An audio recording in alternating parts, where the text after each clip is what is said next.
জিনদের অভ্যাস হচ্ছে ওরা 24 ঘন্টার ভেতরে যে কোনো এক সময় হয় সাপ নাই বিড়াল, এগুলো হওয়াই লাগবে ওদের।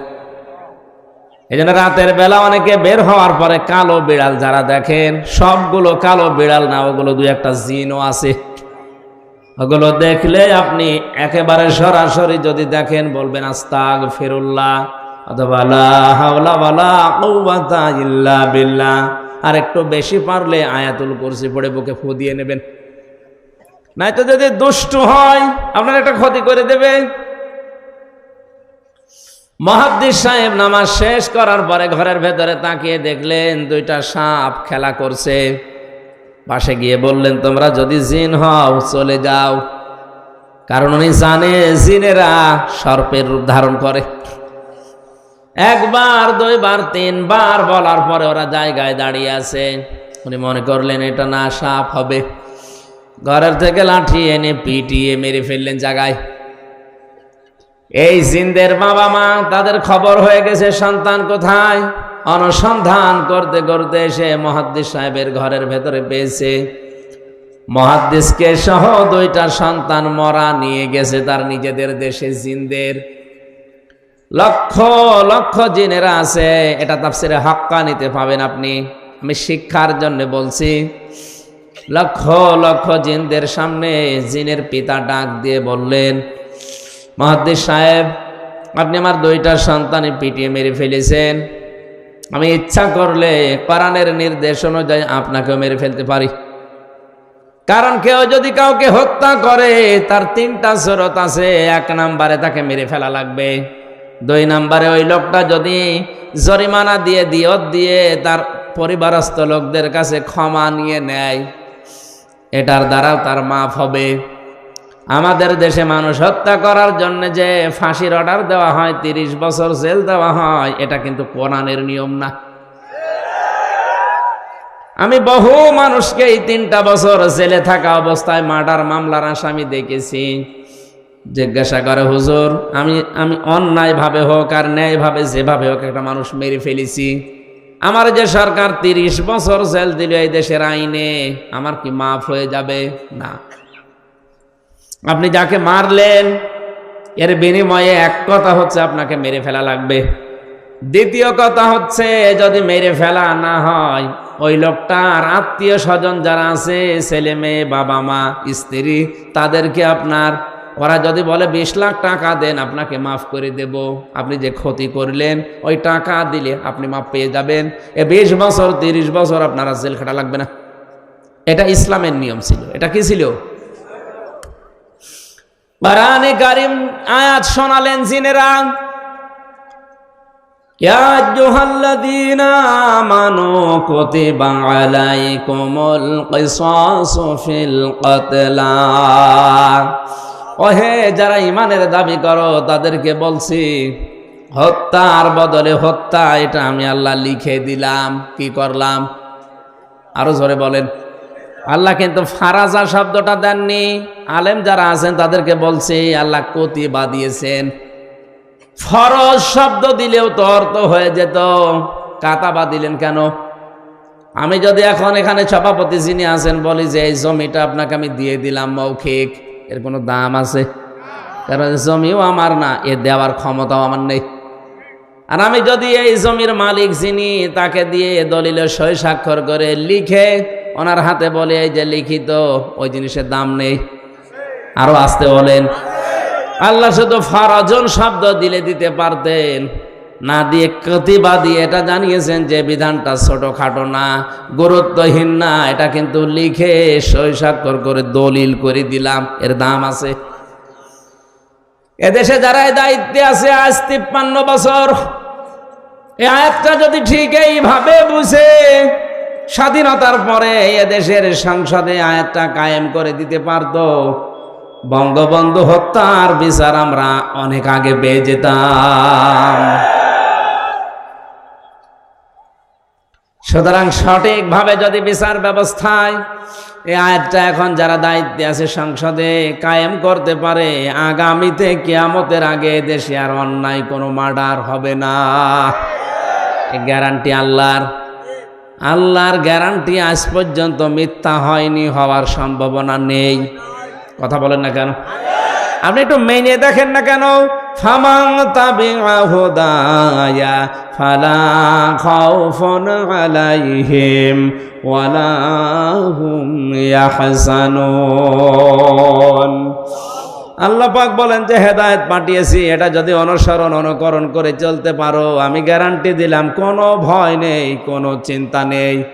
যে সমস্ত ভয়গুলো মানুষ আজ করে, যে রাস্তায় গেলে আমরা অনেকেই খুন হয়ে যায়, বাড়িতে থাকলে অনেকে গুম হয়ে যায়, এই ভয়টা কোরআন গ্যারান্টি দিচ্ছে যে থাকবে না।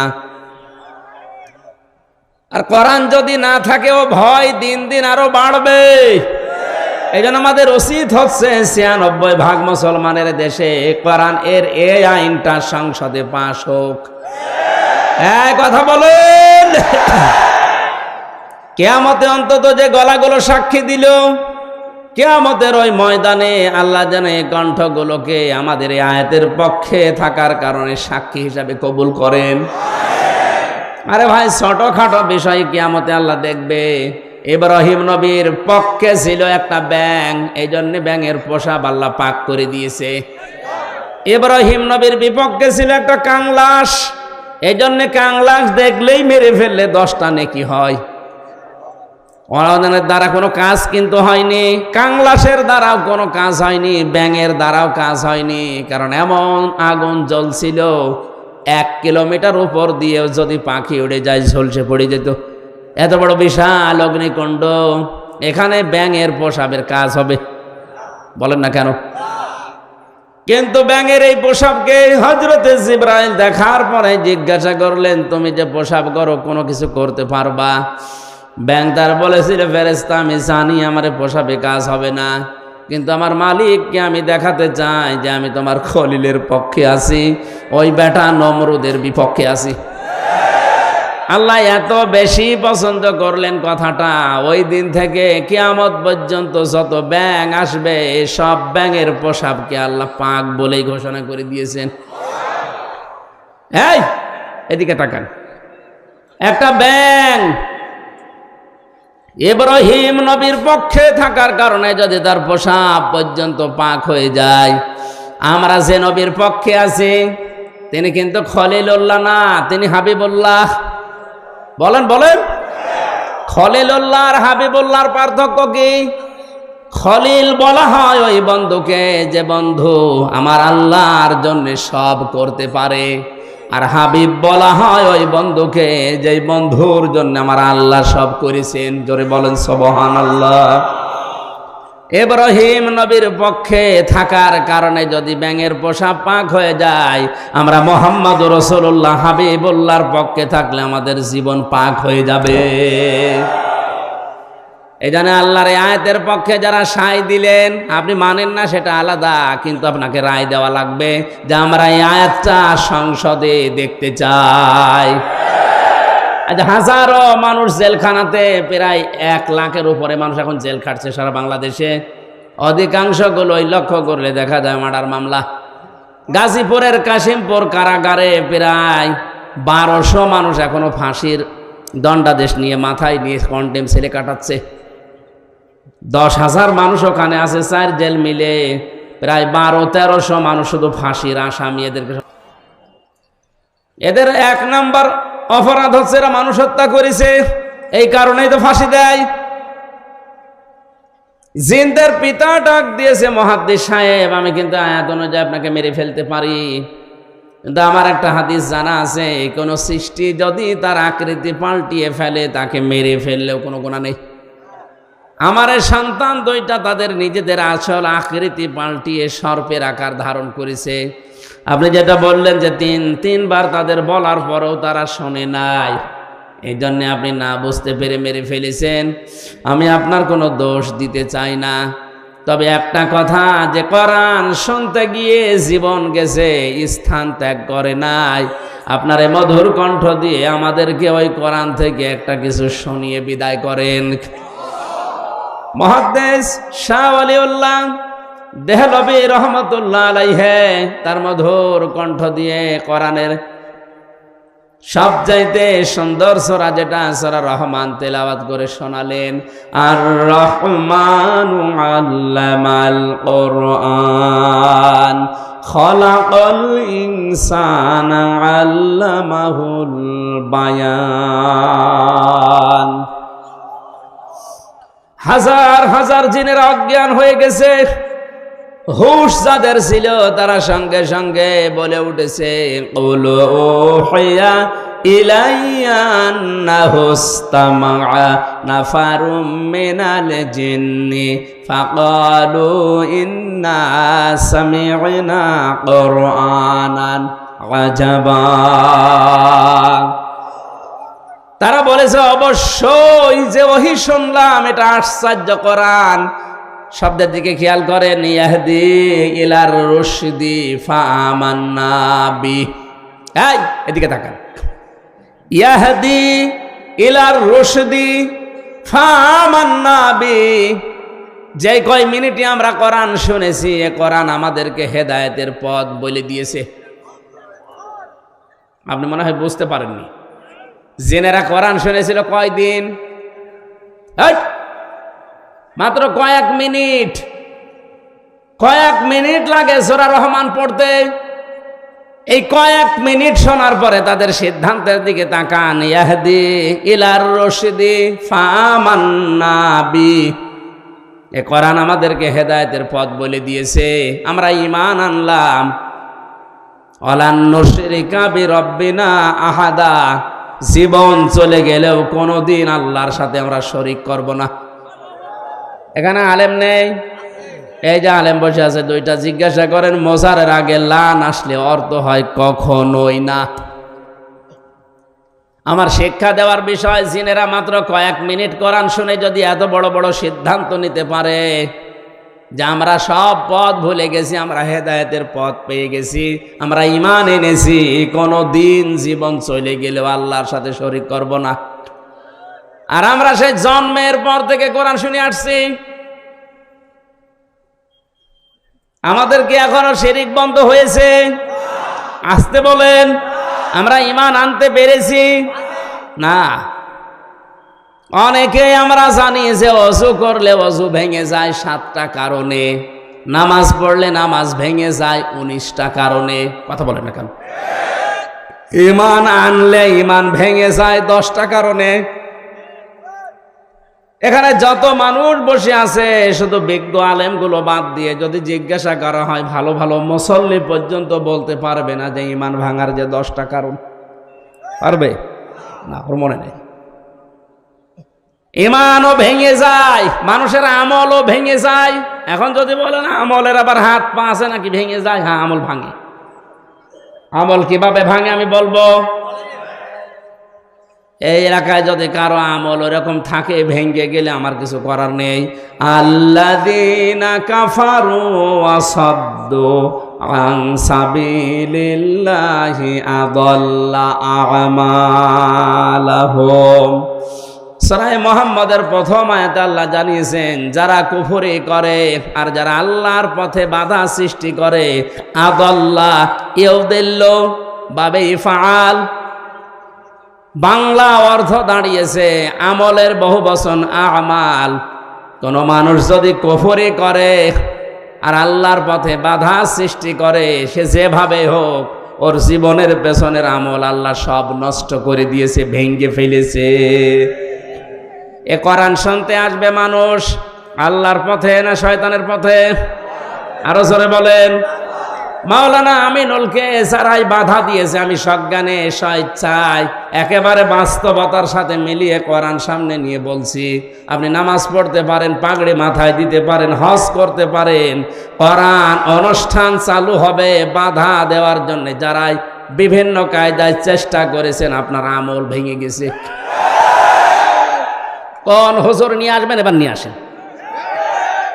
যদি মনে করেন না বানিয়ে বলছি, সূরা হুজুরাতের 2 নম্বর আয়াতের ব্যাখ্যা আছে। বিশ্ব নবীর উপরে যদি কেউ কথা বলে তাহলে তার আমল আল্লাহ নষ্ট করে দেয়, অথচ লোকটা জানেও না যে আমার আমল নষ্ট হয়ে গেল কি করে। লা তারফাউ আসওয়াতাকুম ফাওকা সাওতিন নাবিয়্যি ওয়া লা তাজহারু লাহু বিল কওলি কাজহারি বা'দিকুম লিবা'দিন আন তাহবাতা আমালুকুম ওয়া আনতুম লা তাশউরুন।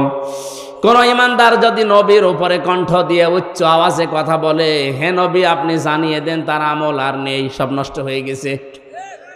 এই আয়াত আমি বানালাম। কাবা এখনো পর্যন্ত মসজিদে নববীতে নবীজির রওজার উপরে এটা স্বর্ণের অক্ষর দিয়ে লেখা আছে। আপনি বলেন তো এখানে নবী আসছে কিয়ামত পর্যন্ত দুনিয়ায় আসবে? আরো জোরে বলেন বলেন। তো নবী তো আসবে না কিয়ামত পর্যন্ত, এই আয়াতটা আল্লাহ কোরআনে দিল কেন? আবার তারফাউ মোজারে দিয়েছেন, এই কারণেই দিয়েছেন বর্তমান, ভবিষ্যৎ, প্রেজেন্ট, ফিউচার। কারণ কিয়ামত পর্যন্ত নবী আসবে না, নবীর ওয়ারিস আলেমরা আসবে। মাওলানা আমিনুল যাই হোক, ওনারে নিয়ে অনেক সমালোচনা আমিও শুনেছি হোক, কিন্তু নামের আগে তো আলেম লেখা আছে। কথা বলেন না কেন? আপনি এটা অস্বীকার করতে পারবেন যে উনি কামেল পাস করেনি? অন্তত এই দেশের শিক্ষা ব্যবস্থা অনুযায়ী উনি তো আলেম, এই দেশে সবাই জানে মাওলানা আমিনুল সিরির বন্দরের আলেম। আপনি যাই করেন না কেন, উনি তো আর গানের অনুষ্ঠান দেয়নি যে আপনি বন্ধ করে দেবেন। কোরআন শোনার যে ব্যবস্থা করার জন্য চেষ্টা চালিয়েছিল, এমনি এমনি চোখ দিয়ে ওর পানি বের হয়নি। একটা মানুষ কতটা দুঃখ পেলে 15 দিন ঘুমাতে পারেনি, আপনাদেরকে কোরআনে কারিম শোনাবে এই জন্যে। সুতরাং কোরআন শুনতে যারা বাধা সৃষ্টি করেছেন, সে যেভাবেই হোক না কেন আপনার আমল কিন্তু ভেঙে গেছে। এই এদিকে তাকা। নামাজ ভেঙে যাওয়ার কারণ আমরা জানলাম কয়টা? 19টা। কয়টা? ওযু ভেঙে যাওয়ার কারণ কয়টা? আমল ভেঙে যাওয়ার কারণ কয়টা? 2টা। আন্দাজে শুনছে। সূরা মুহাম্মদের প্রথম আয়াত দলিল দিলাম না যে 2টা? কথা বলেন না কেন?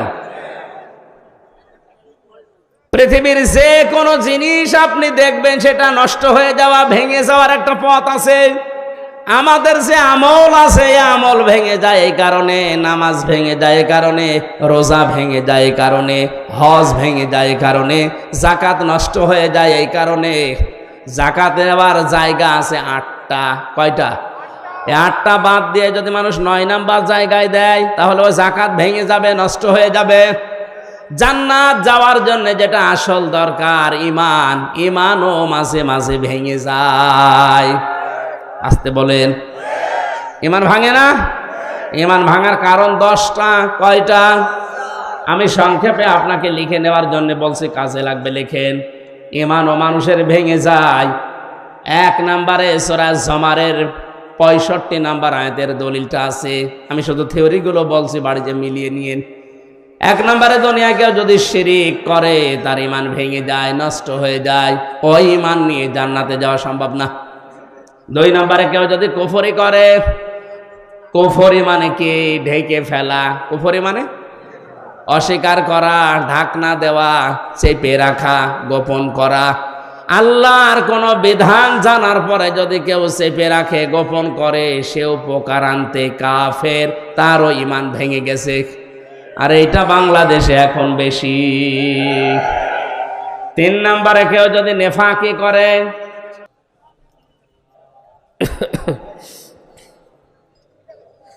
দাও খোদা দাও আমায় আবার ওমার দারাজ দিল, দাওয়ালির মতো বীর সেনানি জাগাতে নিখিল, দাও খোদা দাও আমায় আবার ওমার দারাজ দিল। হামজাকে দাও ঘরে ঘরে জীবন দিতে ওয়াকাতরে, হামজাকে দাও ঘরে ঘরে জীবন দিতে ওয়াকাতরে। আবার কাবা ভাঙতে করতে এলে পাঠাওয়া বাবিল, দাও খোদা দাও আমায় আবার ওমার দারাজ দিল। সচ্চা ঈমান দিয়ে পাঠাও শত সাহাবা, যাদের দেখে বিশ্ব আবার বলুক মারহাবা। আবার পাঠাও আবু বকর, ফিতনা ফাসাদ আসুক সমর, অনড় পাহাড় সম দাও সে মনের মিল, দাও খোদা দাও আমায় আবার ওমার দারাজ দিল। আমার ভাইরা, আমি মাওলানা আমিনুলের কথা এমনি বলি না, যেহেতু নবীজির ইন্তেকালের আগে যে কথা ছিল গুরুত্বপূর্ণ কয়টা, তার ভেতরে এটা একটা। আল উলামা ওয়ারাসাতুল আম্বিয়া, আলেমরা আমি নবীর ওয়ারিস। আমি হয় মাওলানা আমিনুল, মাওলানা হোসাইন, মাওলানা হারুন, যাই হয়ে দেশে আলেম যারাই আছে, আপনি বিশ্বাস করতে পারেন এদের আমল আখলাক ত্রুটি বিচ্যুতি থাকতে পারে, কিন্তু এরা নবীর ওয়ারিস। কিয়ামতের ময়দানে আল্লাহ পাক যদি বিচারও করে আলেমদের সবার সম্মুখে করবে না, কুদরতের পর্দা দিয়ে ঢেকে নিয়ে গোপনে বলবে এগুলো করেছিলি। এই জন্য একটা মনে সান্ত্বনা আছে, কিয়ামতে অন্তত আল্লাহ মানুষের সামনে অপমান করবে না। শাস্তি যদি দিতেও চায় আল্লাহ গোপনে দেবে। আল্লাহর কাছে আমাদের জীবনের আলেমদের কাকুতি মিনতি, আল্লাহ তুমি গোপনে মাফ করে দিও। তোমার সাত্তার নামের ওসিলায় যেভাবে গোপন করে দিয়েছো দুনিয়ায় কেউ জানে না। আমির হামজা, মাওলানা হোসাইন, মাওলানা আমিনুল কি করেছে অনেকে জানি না, তোমার জানা আছে। কিয়ামতে যেদিন বিচার বসাবে আল্লাহ কুদরতের ওই জায়গাতে যেন তুমি গোপনেই মাফ করে দাও। আমার ভাইরা, এই জন্য ওনার ওপরে যদি কেউ কণ্ঠস্বর নিয়ে কথাও বলেন, ওনার আমল আখলাক যাই থাকুক না কেন, আপনারটা কিন্তু আল্লাহ নষ্ট করে দেবে। আমি ইমান ভাঙার যে 10টা কারণ বলেছি লিখে নেওয়ার জন্য, যাদেরকে লিখে নিয়েছেন হয়তো 3 নম্বরে নেফাক, যাদের ভেতরে আছে মোনাফিকি, ওপরে ফিটফাট ভেতরে সদরঘাট, আপনার ইমান ভেঙে গেছে। আমি একটা উদাহরণ তাফসীর থেকে লিখেছি, যারা সব ধর্মকে সমান মনে করে ওদের ইমান নষ্ট হয়ে গেছে। আরে দেশে এরকম অনেক মানুষ এখন দিন দিন বাড়ছে। সব ধর্ম সমান আপনি বিশ্বাস করা তো দূরের কথা, আপনি বলেন কি করে? যে দলিলগুলো আপনি দেন যে লাকুম দীনুকুম ওয়ালিয়া দিন, লা ইকরাহা ফিদ্দিন, এই আয়াতের অর্থ আপনি নিজেই ভুল করছেন, নিজেই উল্টাপাল্টা করে ইমান হারাচ্ছেন, মানুষকেও হারাতে বাধ্য করছেন। যারা বিভিন্ন পূজা মণ্ডপে গিয়ে কথা বলে যে আমরা সার্বজনীন সনাতন ধর্মে এই অনুষ্ঠানে হাজির হইলাম, এ কথা যদি কেউ বিশ্বাস নিয়ে বলে থাকে ওর ইমান নষ্ট হয়ে গেছে। কারণ সার্বজনীন ধর্ম একটাই দুনিয়ায়, তার নাম ইসলাম। আর সনাতন ধর্ম মনে করি অনেকেই বলি হিন্দু ধর্ম না, সনাতন মানে পুরাতন। সনাতন মানে এ পৃথিবীতে সব চাইতে পুরাতন ইসলাম, এর আগে কিছু ছিল না। এক কথা বলে না কেন? পৃথিবীর প্রথম মানব যিনি হযরতে আদম, তার ধর্ম কি? আরো জোরে। সুতরাং এ কথা কারা প্রচার করেছে আমরা জানি না, যে সনাতন ধর্ম মানে হিন্দু ধর্ম, এটা মিথ্যা কথা। সনাতন ধর্মই পৃথিবীতে ইসলাম। ইন্নাদ-দীনা ইনদাল্লাহিল ইসলাম, আল্লাহর কাছে একমাত্র ধর্মের নাম ইসলাম। এজন্য ধর্মের আগে আলিফ লাম আছে। এখানে যারা গ্রামার বোঝে, আলিফ লাম 4 প্রকার। এখানে যে আলিফ লাম দেওয়া আছে নির্দিষ্ট করার জন্যে। আমি যদি মাওলানা হোসাইনকে বলি ভাই আমি দিনাজপুরে যাব, উনি যদি বলে এই যে এই রাস্তাটা, এর আগে তাহলে তরিকের আগে আলিফ লাম দেওয়া লাগবে। তরিক এই একটাই রাস্তা, কিন্তু দিনাজপুরে যাওয়ার জন্য এখনো 4-5টা রাস্তা আছে। তখন আর তরিকের আগে আলিফ লাম দেওয়া যাবে না, কারণ এটা অনির্দিষ্ট। যে কোনো রাস্তা দিয়ে আমি যেতে পারি, দিনাজপুরে পৌঁছালেই হলো। কিন্তু কোন রাস্তা দিয়ে দিনাজপুরে গেলে আপনি পাবেন না শুধু এই রাস্তাটা ছাড়া। তখন তরিক বা রাস্তার আগে কি লাগবে? আলিফ লাম কি লাগবে? যত ধর্ম দুনিয়ায় আছে সব ধর্মের ব্যাপারে আল্লাহর বক্তব্য এই, সবগুলো শয়তানের আবিষ্কার করা, আমি আল্লাহর আবিষ্কার করা ইসলাম। আমাইয়াবতাগি গায়রাল ইসলামি দীনান ফালা ইকবালা মিনহু। ইসলাম বাদ দিয়ে অন্য কোন ধর্ম নিয়ে, অন্য কোন জীবন ব্যবস্থা নিয়ে কেউ যদি আল্লাহকে রাজি করতে চায়, ওর জীবনের কোনো কিছু আল্লাহ কবুল করছে না, করবে না। তাহলে আয়াতগুলো দ্বারা কি প্রমাণ হয়? সব ধর্ম সমান? আরো জোরে। অনেকে এখন ফতোয়া বের করছে যে আমরা উদারতা দেখাতে গিয়ে বলি আপনি কি আল্লাহর চাইতে বেশি উদার? আশা করছি এটা যারা ভুল বুঝে হোক আর জেনে শুনে হোক ষড়যন্ত্র করে বলছেন, আপনার ঈমান ভেঙে গেছে। 4 নম্বরে, নবী ছাড়া যারা অন্য কারো আদর্শ ভালো মনে করে। কয়েকদিন আগে একটা জরিপ পেয়েছিলাম, এদেশে বিশ্ব নবীকে একমাত্র আদর্শ মেনে চলে মাত্র 100 জনের 15 জন। তাহলে এই যে পয়েন্টগুলো আমি কোরআন থেকে হাদিস থেকে লিখেছি, প্রত্যেকটার পেছনে হায়াতের দলিল আছে। আমি দলিলগুলো লম্বা করে বলতে পারছি না, শুধু আমার সাবজেক্টে যাব। তাই যারা আজ বিশ্ব নবী বাদ দিয়ে অন্য কাউকে আদর্শ মানে, তাদের সংখ্যা এই দেশে 85 জন। কত? আর একমাত্র যারা বিশ্ব নবীকে উসওয়াতুন হাসানা মানে, ওদের সংখ্যা মাত্র 15 জন। আপনি হিসাব করে বলেন, আমরা খালি চিল্লাই যে দেশে 96% মুসলমান। হ্যাঁ, মুসলমান আছে, ওই আদমশুমারিতে আছে, আর ওই আগা কাটা আছে। অনেকেই ভাবে যে আগা কেটে দিলেই মুসলমান। ছাগল কি? ছাগলের তো দিয়ে, ছাগলের দেয় না। না, ভুল যারা করছেন আপনাকে সংশোধনী দিলাম, আশা করছে আপনার বিবেক খুলবে। এরপরেও যদি আপনি একেবারে সে আবু জেহেলের মতো অনড় হয়ে থাকেন, আমার মনে হয় আপনার হেদায়েত কপালে আর নেই। 5 নম্বরে, আল্লাহর বিধান যাদের ভালো লাগে না, এটা সূরা মুহাম্মদের 9 নম্বর আয়াতে আছে। এদেশে এখন নেই। একই আল্লাহর বিধান কোরআনে কারিমে আকিমুস সালাত খুব আদায় করছে, আতুজ যাকাত খুব দিয়ে দিচ্ছে, কিন্তু একই আল্লাহর বিধান আকিমুদ্দিন, দিন কায়েম করো, ওয়ালা তাতাফাররাকু ফি, এই বিষয়ে কোনো ফতোয়াবাজি করো না। এখানে ওর খবর নেই। দিনটা যে কায়েম করা ফরজ নামাজের মতো, রোজার মতো, অনেকেই জানেও না ও মানেও না।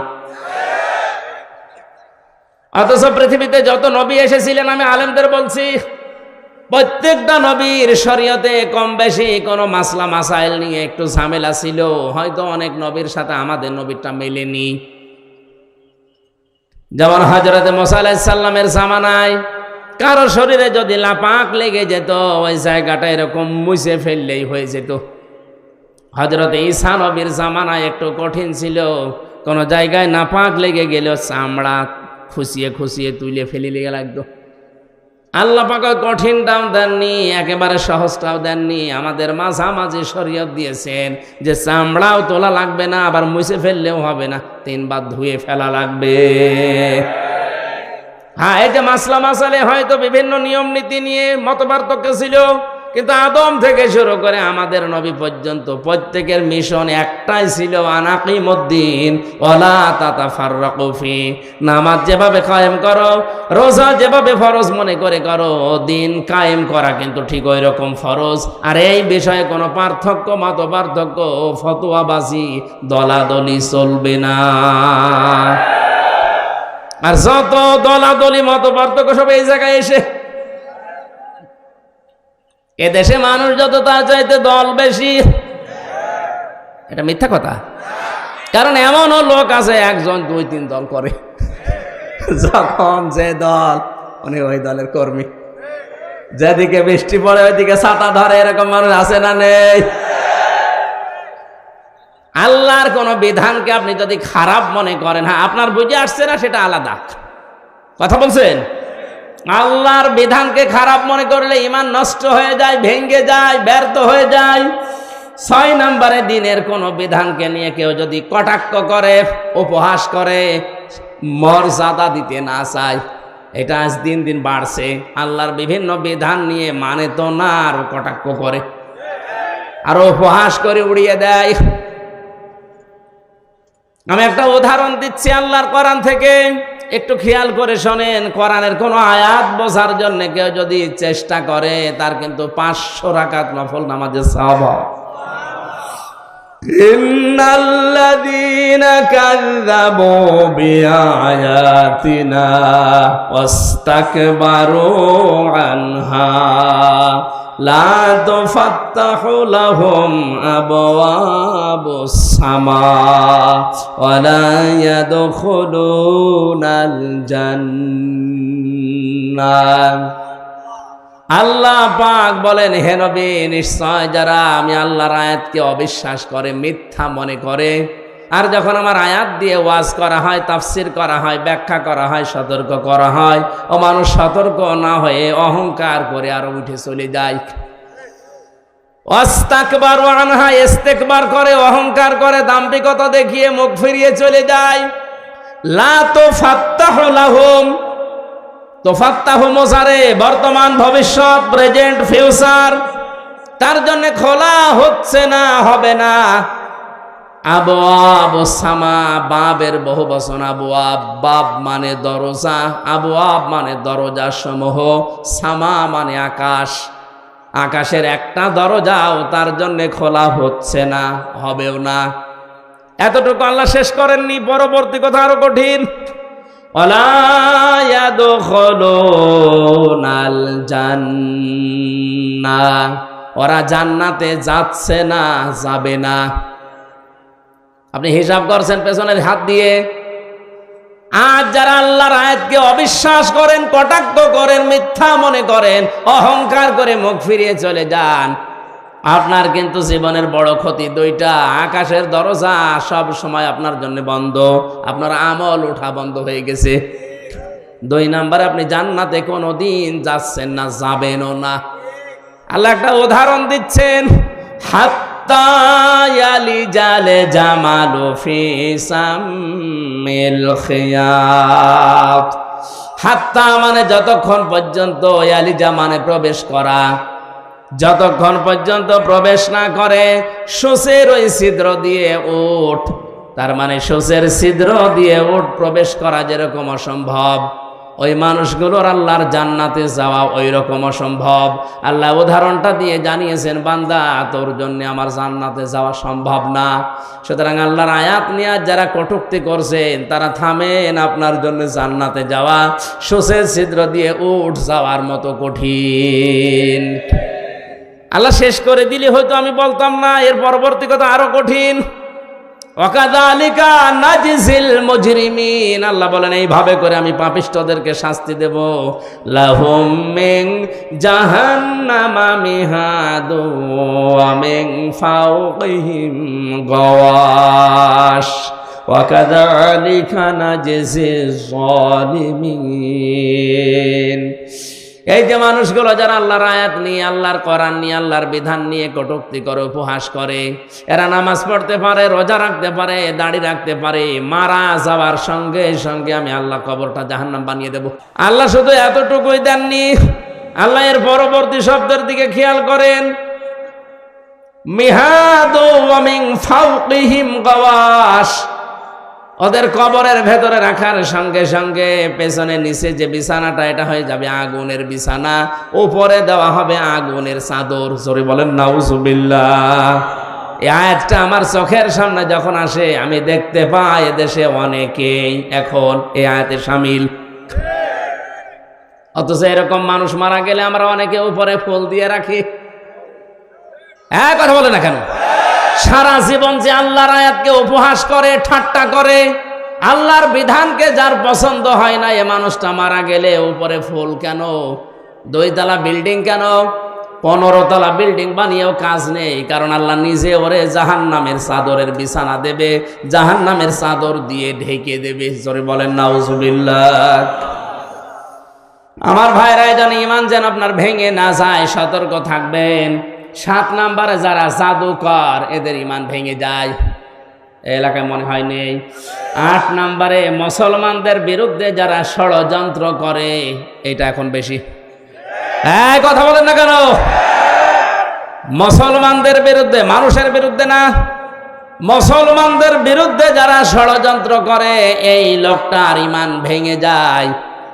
মান সালিমাল মুসলিমুনা মিন লিসানিহি ওয়া ইয়াদিহি, ওই লোকটাই আসল মুসলমান, যার হাত থেকে মুখ থেকে মানুষেরা নিরাপত্তা পায়। ঠিক আছে? না না, ঠিক নেই। এই আপনি কি শোনেন?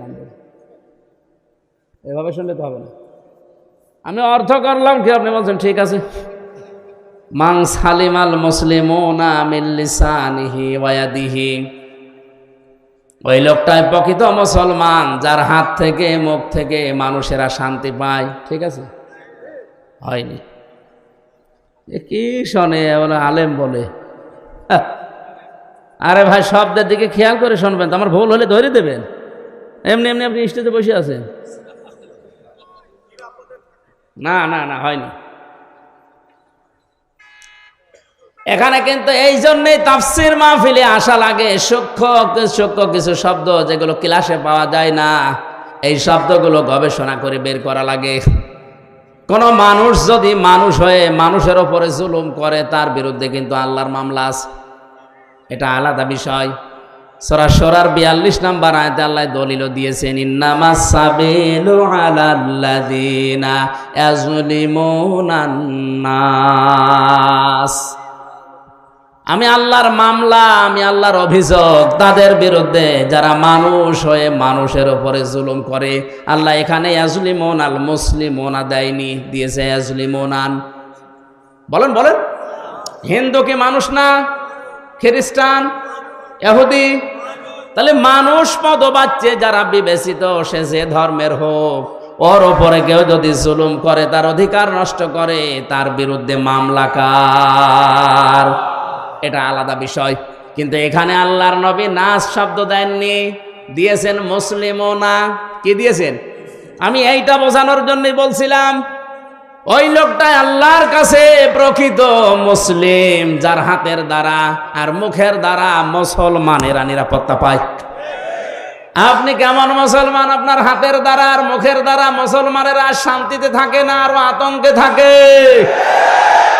এখানে ইয়াদি মানে এই হাত শুধু না, ক্ষমতার হাত।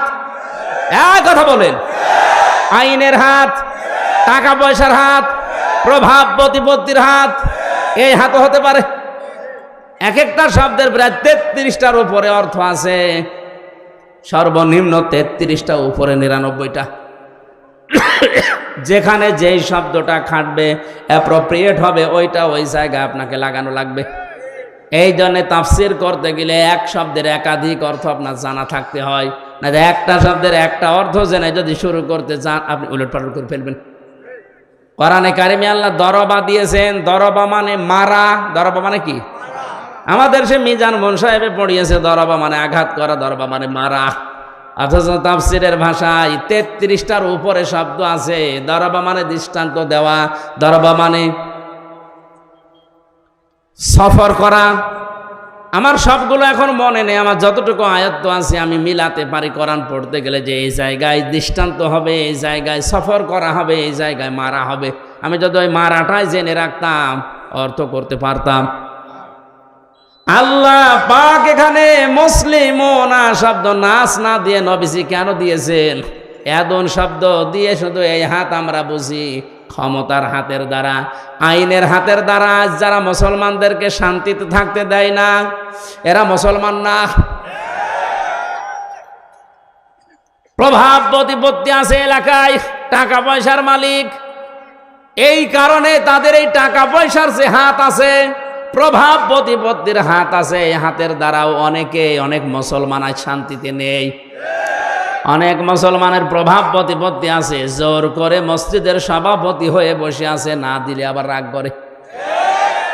এটা একটু বেশি হয়ে গেল। হ্যাঁ, মসজিদের সভাপতি হওয়ার জন্য কমপক্ষে 5টা গুণ লাগে। কয়টা?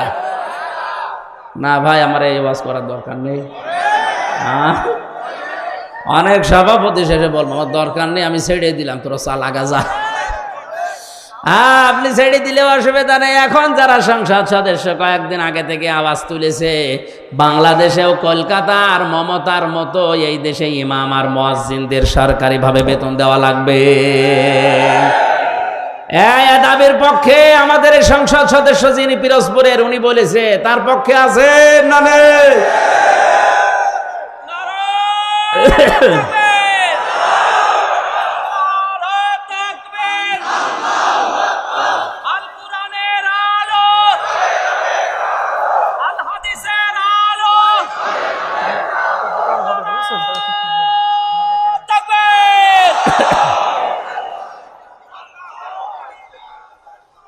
এই পৌরসভার মেয়র যিনি আছেন, ড্রেন পরিষ্কার করে, টয়লেট পরিষ্কার করে, তার যদি বেতন দেওয়া যায় 3 লক্ষ 3.5 লক্ষ, মসজিদের ইমামের বেতন আর মুয়াজ্জিনের বেতন দিতে গেলে আমাদের প্রধানমন্ত্রী পারবে না।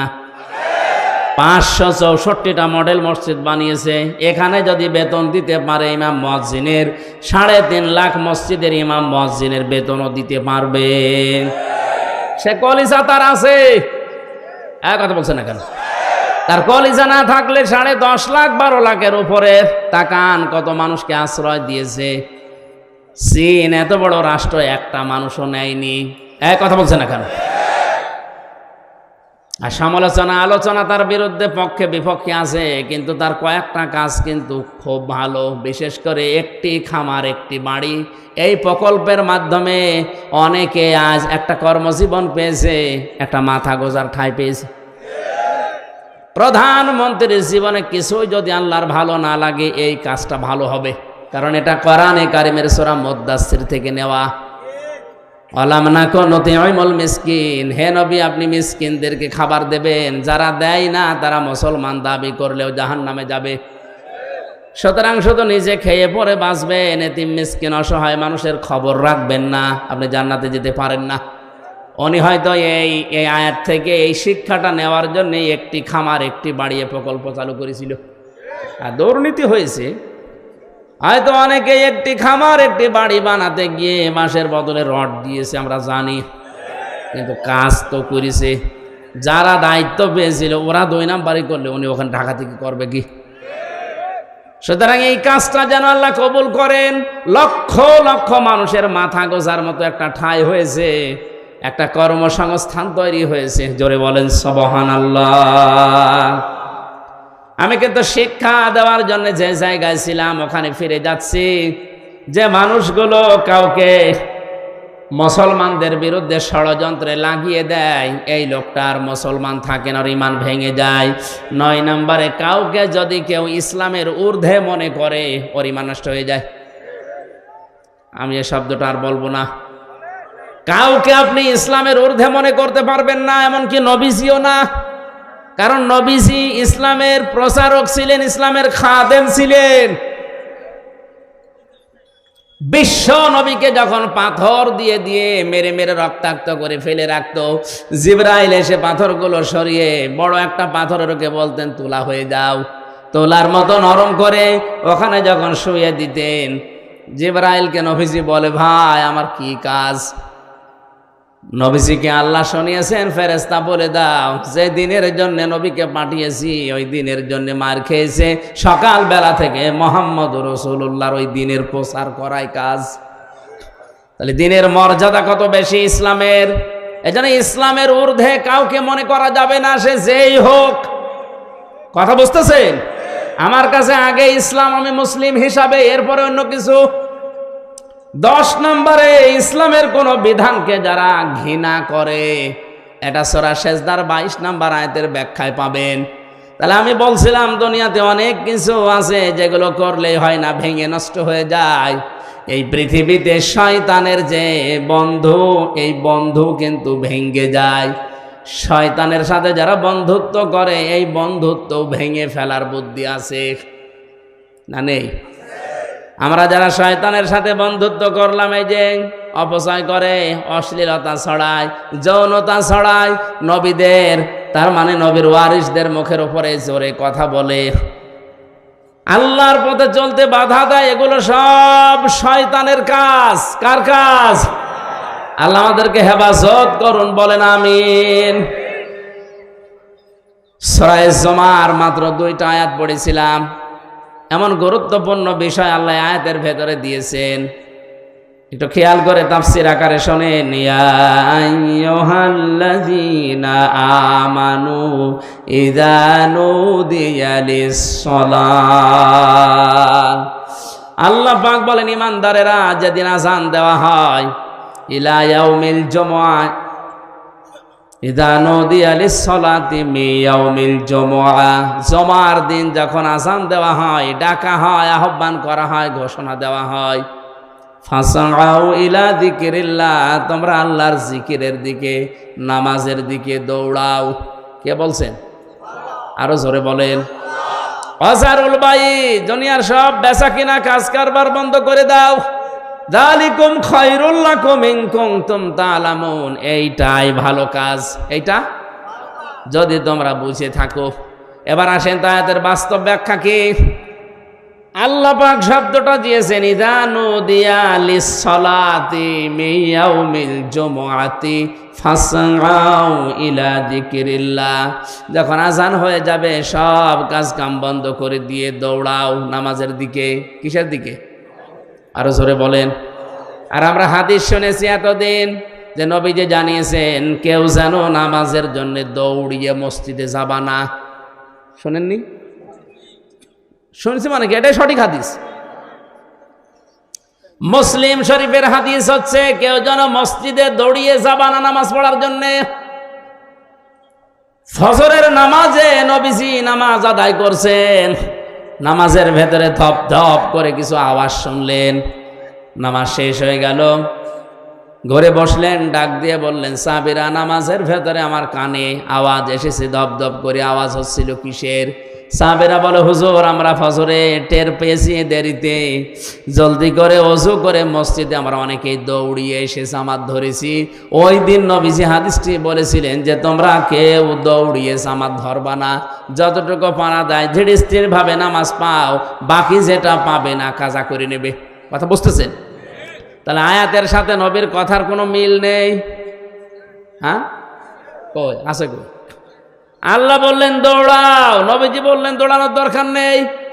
আল্লাহ দৌড়াতে বলেছেন এই কারণে আপনার যেন নামাজ গুরুত্ব দিয়ে, যখন দুনিয়াতে নামাজের সিস্টেম চালু হয়ে যাবে, আজান হয়ে যাবে, সব কাজ কাম আপনার জন্য এখন বন্ধ। আল্লাহ এইটা বোঝাতে চেয়েছেন যে কাজ কামে লিপ্ত থাকতে গিয়ে যেন আল্লাহর নামাজের জামাত শেষ হয়ে না যায়।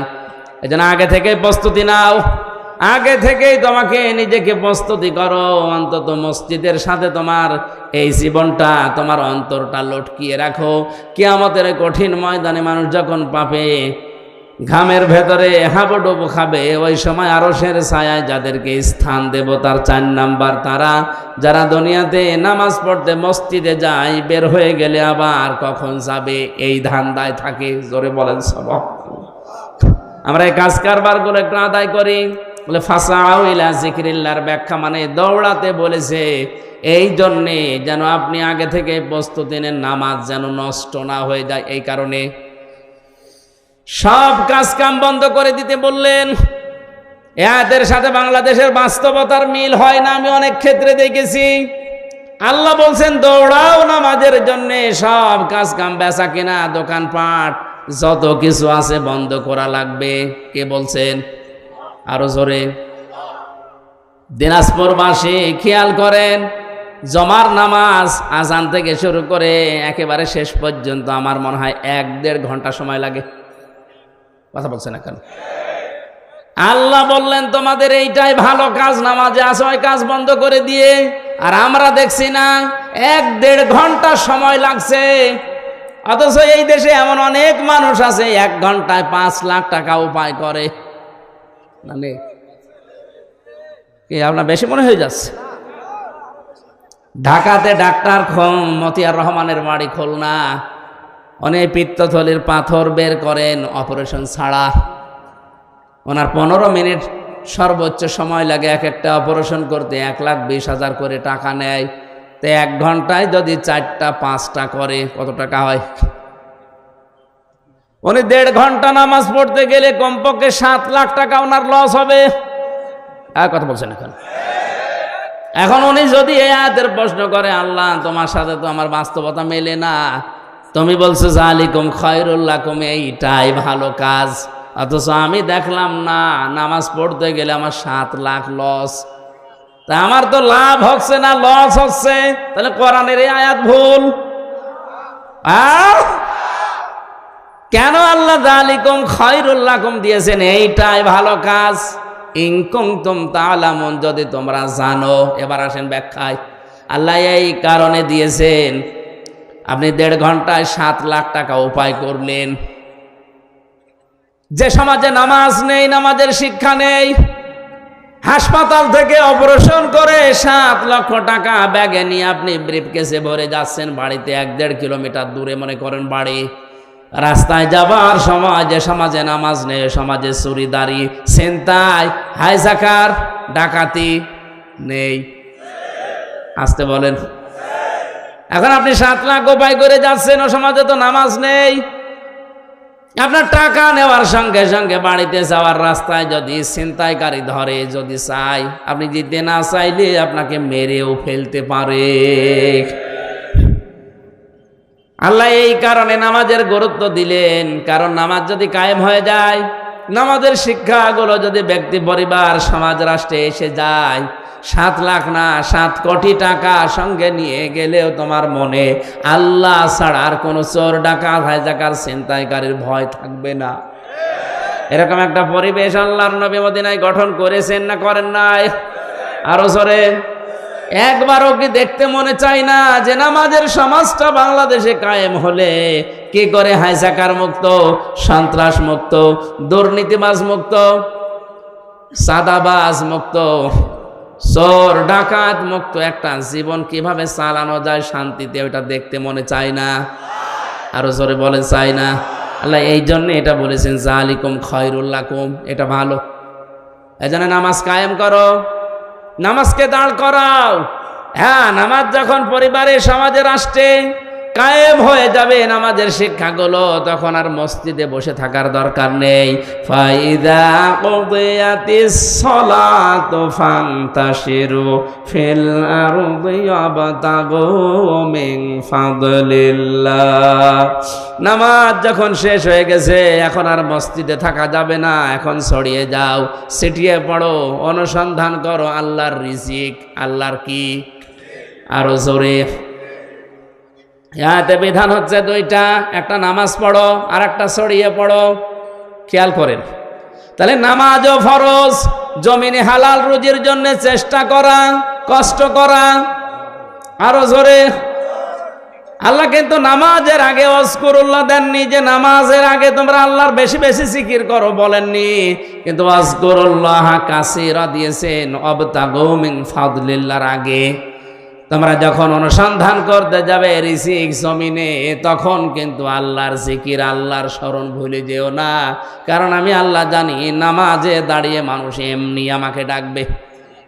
কিন্তু বাস্তবতায় গিয়ে, কর্মজীবনে গিয়ে, প্র্যাকটিক্যাল লাইফে গিয়ে যদি আমি আল্লাহর কথা মনে না থাকে, ওখানে দুর্নীতি হওয়ার সম্ভাবনা আছে না নেই?